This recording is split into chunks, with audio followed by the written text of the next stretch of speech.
Il y a deux volets en fait à ta question. Le premier volet qui m'inquiète beaucoup plus, c'est que je vois en fait ces questions-là comme étant une espèce de maladie de l'Europe qui consiste euh, à se focaliser sur des questions qui sont certes importantes. La question d'écologie est importante, mais il y a également de nombreux autres problèmes auxquels on est confronté actuellement dans l'immédiat et qui ne sont pas du tout traités avec la priorité qu'ils méritent.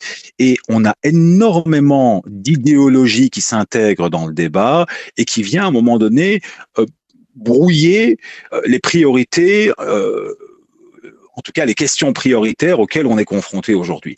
Et là, malheureusement, si tu veux, l'intégration de l'élément idéologique est devenue telle qu'en fait, il rend la gouvernance même de nos pays difficile. Alors, je te prends un simple exemple, juste pour essayer de refléter ce que tu viens de soulever. Alors, c'est pas directement lié à ta question, mais ça reflète un tout petit peu ta question. Récemment, le président de la Commission européenne, excuse-moi, Charles Michel et Ursula von der Leyen étaient à Ankara et ils ont rencontré le président Erdogan. Alors, lors de ce protocole, quelque chose s'est passé. Quelque chose s'est passé. Bon, on ne sait pas très bien ce qui s'est passé. Est-ce que c'était une mauvaise organisation de la part des Turcs? Est-ce que c'était les chargés du protocole des Européens qui se sont trompés? On ne sait pas. Mais quoi qu'il en soit, il y a eu un problème. Mais de toute façon, le protocole voulait que c'était Charles Michel qui parle à Erdogan et par politesse, Ursula aurait dû quand même assister à cela, mais ça ne s'est pas fait. Bon, c'est pas la fin du monde. C'est pas la fin du monde. Et le problème avec la Turquie par rapport justement aux migrants qui sont en train d'être déversés en Europe est tel que c'est un problème, si tu veux, je dirais, de priorité absolue. Non, oui, priorité absolue. Lorsque tu vois les débats qu'ont entraîné euh, ce problème de sofa ou de chaise, tu te dis, il y a un problème. Il y a véritablement un problème. C'est-à-dire que l'idéologie est devenue tellement forte que les gens ne font plus que s'attacher à des espèces de symboles qui sont complètement insignifiants et qu'ils érigent comme étant des priorités absolues et ne voient même plus où se situe la priorité absolue jusqu'à un point où les populations vont commencer à de plus en plus se déconnecter du politique, se révolter et on va se retrouver dans des sociétés ingouvernables. Et la question que tu poses, pour moi, c'est exactement cela. C'est-à-dire qu'en fait, on est face à des politiciens qui sont essentiellement des idéologues militants, tu vois, et qui essayent d'intégrer dans le débat politique leur idéologie et leur militantisme. Et c'est insupportable. C'est insupportable. Parce que nos pays deviennent de plus... En fait, on vit dans un monde qui devient de plus en plus complexe, avec des acteurs qui deviennent de plus en plus puissants, et qui, avant, ne jouaient pas les rôles qu'ils jouaient. Et nous, ici en Europe, au lieu de relever le défi d'un monde qui devient de plus en plus euh, multipolaire, on est là en train de parler de est-ce qu'on doit prendre l'avion, pas prendre l'avion, comment se fait-il qu'il n'y avait pas une chaise pour Ursula von der Leyen, et c'est véritablement scandaleux en fait. C'est-à-dire que je vois pas en fait comment ces politiciens qui parlent de ce genre de questions ne voient pas que la manière dont ils traitent le fait politique va véritablement entraîner une réaction qui va être à la hauteur de leur aveuglement, en fait. Et ces réactions risquent d'être extrêmement dangereuses. Et donc, pour moi, euh, traiter de la question idéologique de fond, bien sûr qu'il faut traiter cette question de fond. On est véritablement dans un monde qui a tellement transformé cette planète en marchandise qu'en fait, on peut pas, si tu veux, à un moment donné, continuer dans cette lancée-là.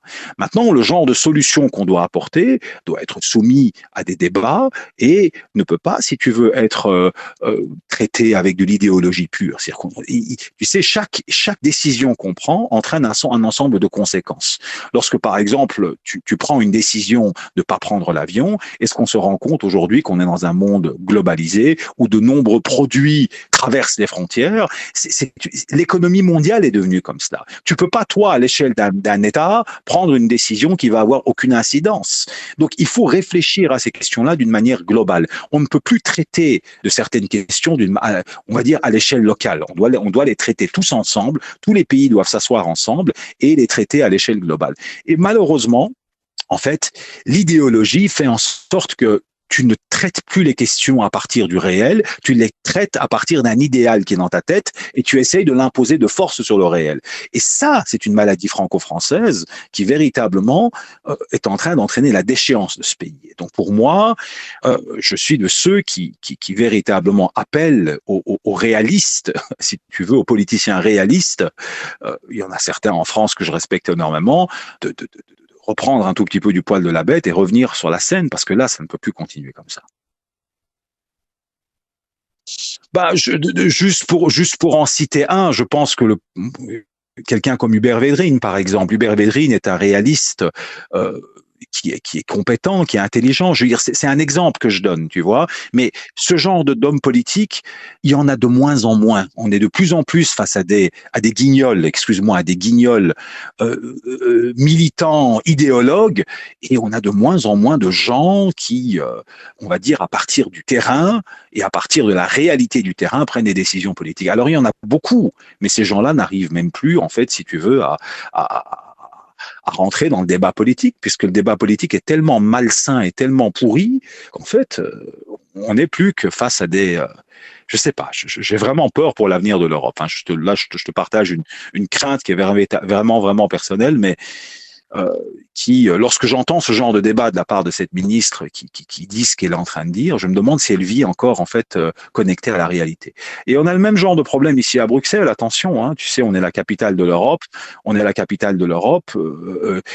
Ils ont décidé, par exemple, et d'ailleurs vous avez le même problème en France, de créer des pistes cyclables partout. Et en fait, ils le font d'une manière tellement idéologique qu'ils ne réfléchissent pas aux conséquences, si tu veux, de ce qu'ils sont en train de faire.